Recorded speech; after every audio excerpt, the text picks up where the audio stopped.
Comme vous savez, il y a une épée qui s'appelait Dhul Fiqar et qui fut l'épée de Ali ibn Abi Talib, qu'Allah soit satisfait de lui. Et cette épée aurait eu deux pointes et elle est très célèbre. Nous allons donc parler de cette épée aux deux pointes et qui apparaît dans le film Le Message de Mustafa Al-Aqad.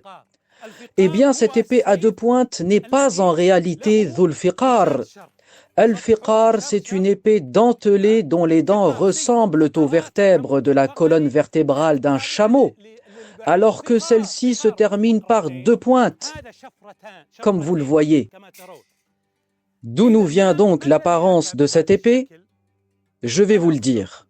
Sa forme nous vient du poignard du dénommé Abu Lu'lu'a, le zoroastrien, lorsqu'il poignarda Omar ibn Khattab, le deuxième calife de l'islam, qu'Allah soit satisfait de lui.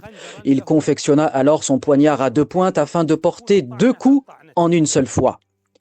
Et les Perses continuent jusqu'à aujourd'hui de confectionner ces poignards. Et dans certains musées d'Europe, vous verrez beaucoup de poignards perses à deux pointes.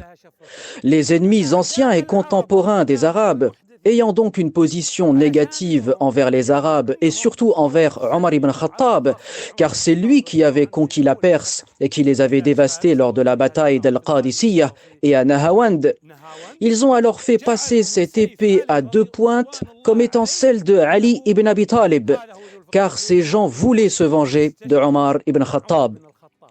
Alors qu'en réalité, l'épée Dhul Fiqar ressemblait à ça, car il était impossible que Ali ibn Abi Talib puisse rejeter une autre épée avec une épée à deux pointes. Ceci n'est donc pas vrai. Ce qui est vrai par contre, c'est que l'épée de Ali ibn Abi Talib ressemblait à ça, et que quand il se battait en duel avec, les dents de son épée accrochaient l'épée de son adversaire et la rejetaient plus loin.